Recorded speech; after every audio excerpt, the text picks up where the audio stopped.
Hoje vamos mergulhar na história do Caio, um caso clínico fictício que ilustra perfeitamente como o autismo pode passar despercebido por décadas, escondido atrás de rótulos como gênio, teimoso ou diferente. Essa história pode ser a sua ou a de alguém que você conhece. O Caio tem 27 anos, é solteiro e um analista de sistemas brilhante. Ele buscou uma avaliação neuropsicológica depois de ser alertado pelo médico de sua empresa, de que os seus comportamentos poderiam ter consequências negativas em seu trabalho. Compareceu acompanhado dos pais, para entender por que um padrão de comportamento que o acompanha, desde sempre, incomoda tanta gente ao ponto de prejudicá-lo. De acordo com seus pais, o filho nunca apresentou nenhum problema diferente daqueles apresentados por outras crianças. A gravidez e o nascimento do Caio foram tranquilos. Na primeira infância, os pais o descreviam como um bebê fácil, mas alguns familiares e amigos mais próximos chegaram a dizer que ele mostrava alguns sinais de que alguma coisa não estava bem. Por causa disso,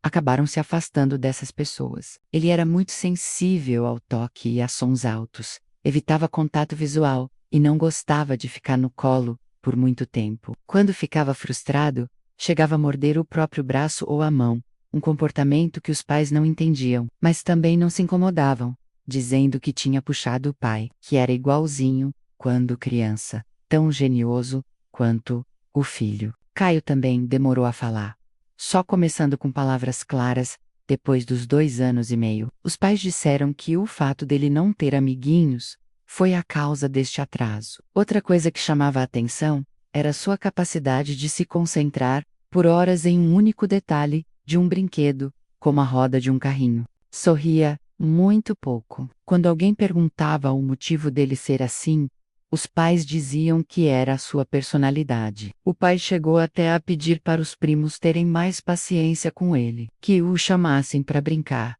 para ver se ele desenvolvia a fala mais rapidamente. Sugeriu que iria convidá-los a brincar em seu jardim, mas a mãe falou que preferia crianças longe da sua casa, e Caio disse que não queria ninguém mexendo em suas coisas. Na idade pré-escolar, entre os 3 e 6 anos, a linguagem do Caio começou a se desenvolver, mas de uma forma muito particular. Ele usava frases curtas, literais e repetitivas, apontava para o que queria e dizia somente a primeira sílaba. Conforme foi crescendo, a dificuldade de brincar com outras crianças ficou ainda mais evidente, e ele sempre preferia ficar sozinho. Suas sensibilidades se intensificaram. Ele não suportava roupas com etiquetas, reagia mal a barulhos repetitivos ou altos como o do liquidificador e a fogos de artifícios. Não suportava nem o barulho do relógio na parede. Tinha uma alimentação extremamente seletiva,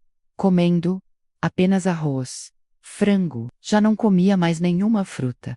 E não podia haver tempero no seu alimento, apenas sal. Quando era contrariado, as crises eram intensas. Ele batia a cabeça na parede e ficava muito agitado se a rotina mudasse, como ter que fazer um caminho diferente para a escola. A escola chegou a sugerir uma avaliação, mas a família recusou, acreditando que era só teimosia, e que quando crescer, passa. Essa frase, quando crescer, passa, ecoou por toda a infância e adolescência do Caio. No ensino fundamental, ele era um aluno excelente em matemática e matérias de lógica, mas evitava a todo custo trabalhos em grupo. No recreio, em vez de interagir, ele andava de um lado para o outro, sozinho. Sua sensibilidade a cheiros e texturas continuava, e ele ficava muito irritado se alguém tocasse em seu material escolar. Mais uma vez, uma professora apontou dificuldades socioemocionais, mas o alerta foi ignorado. Na adolescência, as crises físicas diminuíram, mas foram substituídas por comportamentos de autorregulação. Estalar os dedos, balançar as mãos, caminhar de um lado para o outro no quarto. Sua rigidez com rotinas ficou extrema. Tudo tinha hora marcada. Banho, estudo, refeições, qualquer mudança inesperada era gatilho para explosões verbais. Socialmente, ele tinha poucos amigos, e apenas aqueles que compartilhavam seu interesse intenso por tecnologia. Nas conversas, Caio falava por horas sobre seus assuntos favoritos, sem perceber que a outra pessoa não estava mais interessada. E se alguém fosse falar de si próprio, ele simplesmente a cortava e voltava a falar do que estava falando. A dinâmica familiar continuava a mesma. A mãe dizia: ele é inteligente demais, as pessoas é que não entendem. O pai completava: gênio é assim mesmo. Meio esquisito. A busca por ajuda profissional nunca foi uma opção. Hoje, na vida adulta, o padrão se mantém, mas com uma nova roupagem. No trabalho, Caio é um profissional exemplar. Seu hiperfoco em programação o torna extremamente produtivo. Ele prefere trabalhar de casa, sozinho, e se irrita profundamente quando é interrompido. Reuniões são um desafio, pois ele tende a interpretar tudo de forma literal. O sucesso na carreira acabou reforçando a ideia da família de que não há problema nenhum com ele, mas na vida pessoal, as dificuldades aparecem. Seus relacionamentos afetivos são curtos, as parceiras reclamam de sua falta de flexibilidade, da dificuldade em demonstrar emoções e da sua obsessão por rotinas. Caio não consegue lidar com filas, esperas ou imprevistos. Sua alimentação continua muito restrita, apenas o arroz branco, o frango grelhado, mas em algumas vezes já consegue inserir um ovo frito, desde que a gema esteja mole. Quando está ansioso, ele anda pela casa de forma repetitiva, e em momentos de estresse extremo, ele volta a morder a mão discretamente. Um comportamento que vem lá da infância, ou então a estalar os dedos das mãos e até dos pés. 3 episódios recentes mostram bem essa realidade. No trabalho, quando a empresa adotou um sistema de mesas rotativas, sem lugar fixo, Caio teve uma crise de ansiedade e pediu para trabalhar exclusivamente de casa, alegando que precisava de mais produtividade. Em uma viagem com colegas de trabalho, além de ser obrigado a dormir no mesmo quarto com um deles, o grupo decidiu mudar os planos por causa da chuva. Caio ficou extremamente irritado.